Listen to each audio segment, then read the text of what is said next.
Um, well, thank you, Toastmasters, for having me here today. This is the agenda. And as I mentioned in my last speech, I was an artillery officer in the Army, and I watched my unit adopt some small drones for recon and targeting purposes. And so it was a really fun, learning experience to see how we integrate those best strategies and best practices on how to employ them in training. So for this speech, I wanted to write about something I knew. It's just writing a speech with a purpose, like they mentioned before. But I have some interest in this, and I would share about the evolution of drone warfare. So, what is a drone?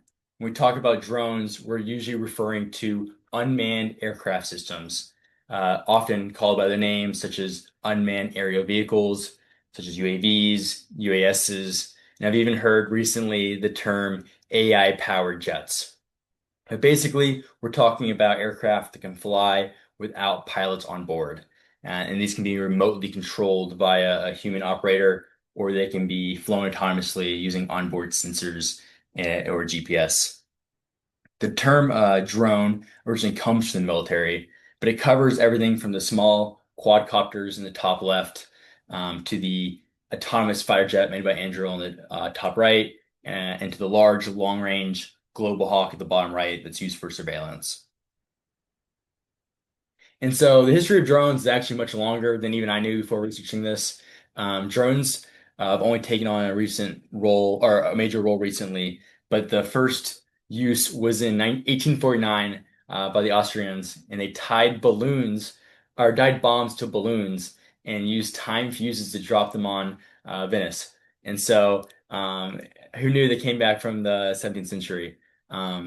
But they were used for the first time in sort of significant way in World War One, where various tests by all the major powers were done, and they really called them aerial torpedoes at the time, and they just really strapped a bomb to wings and used radios to kind of steer it.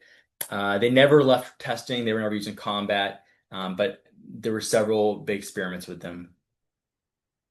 In World War II, the radio plane OQ-2 was developed, and this was made by an old pilot in the US who saw that the anti-aircraft gunners had almost no way, or they had insipid training methods. And so to help these aircraft or anti-aircraft gunners practice, he made these drones that would fly around and be targets for the gunners to shoot down. And the Army bought over 15,000 of them, so it's pretty successful. In Vietnam, we saw the first, I would say, modern use of drones.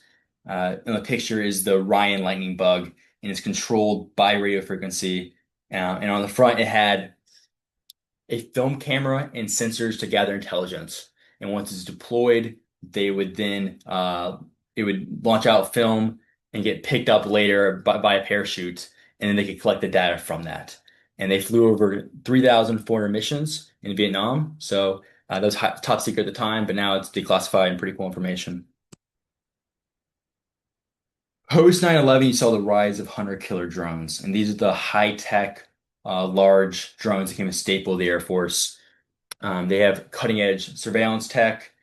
The larger ones have over 40 hours of flight time, and most of them include precision missiles. And so the first use of armed drones with the US was in 2001 with the MQ-1 Predator. And this new class of attack UASs was really instrumental on the war on terror. It became the trigger of choice for the US Air Force, and that's because of a few different reasons. First, with these drones, the risk of deploying them was significantly lower than with manned aircraft. If one of these got shot down, no one was in that big of trouble. There's no human lives lost, and they're cheaper to replace. And so the result, leaders were more willing to deploy these and have them hover in areas that were considered more dangerous. Second is the persistent surveillance and strike capabilities they provide. Hence the name Hunter Killer. They could track and target high value targets for up to 40 hours. And so they were really effective at hunting terrorists. And third is the operational cost of acquiring, maintaining, and operating these drones, like the Predator or the Great Eagle, were considerably lower than almost any other manned aircraft. So warfare has evolved dramatically in the last 5 years again, with the war in Ukraine being kind of the testing grounds for the modern drone fight. And the focus has changed from those large, high-cost drones to these reusable, mass-scale deployment of cheap, expendable systems, like the quadcopter you can see in the picture. Both Russian and Ukrainian forces have fully adopted these kamikaze first-person drones, and they cost to sometimes as low as $400, and that's including the explosives. And so they're super expendable, super cheap, but they can still take out equipment worth millions of dollars. These drones have been shown frequently to destroy tanks and artillery systems, so they're quite effective despite their low cost. The military complex hasn't been able to adapt and manufacture armor to stop these drones in mass. And so, when getting both on Russian and Ukrainian side, you see them using these makeshift armor cages for their equipment and themselves. And they're using anything from nets, cages, fences, anything they can find to protect themselves. They've even covered entire like mile-long stretches of roads they use frequently in nets, so they have safe avenues to patrol on. Um, and it's been semi-effective. The other way to prevent traditional drones is through jamming signals with electronic signals. And jamming the drone traditionally cuts the signal, it dies, you're safe. But in the last year, these fiber optic drones have seen a real increase in use. And as you can see from the picture, the fiber optic is on a spool, and the spool is on the drone itself, so it's like a tangle as it moves, and then it's attached to an operator.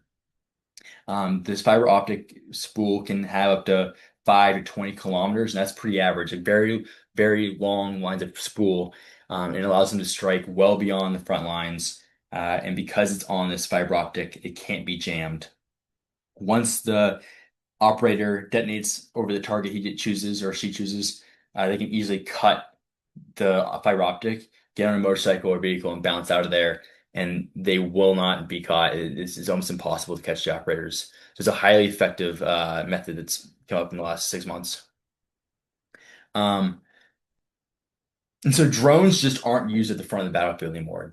Especially in the last few months, we've seen both sides use special operations to launch them deep within territories. Recently, Ukraine has hit Moscow, key infrastructure, really deep in Russia, destroying military facilities. And so uh, that's kind of led to the birth of drone carriers, both airborne and naval. And these drone carriers, what they sound like, they're drones that contain other drones. And from there, they can go even further in territories and then increase the magnitude of drone strikes across the region. So the future of drones, as drones have become more available and cheaper, drone warfare has become easily waged not just by nations, but by small groups and individuals have accessibility to this technology, and you can buy it off the shelves.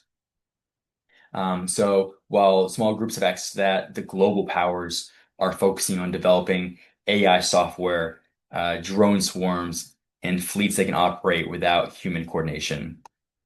And so I think the future of drones won't be defined about who is the biggest air force, but who can adapt the fastest, produce at scale, and really control the digital battle space. The question we face is not whether drones will dominate future wars, but how we will choose to control and defend against and ethically govern these autonomous weapons. Thank you, Toastmasters.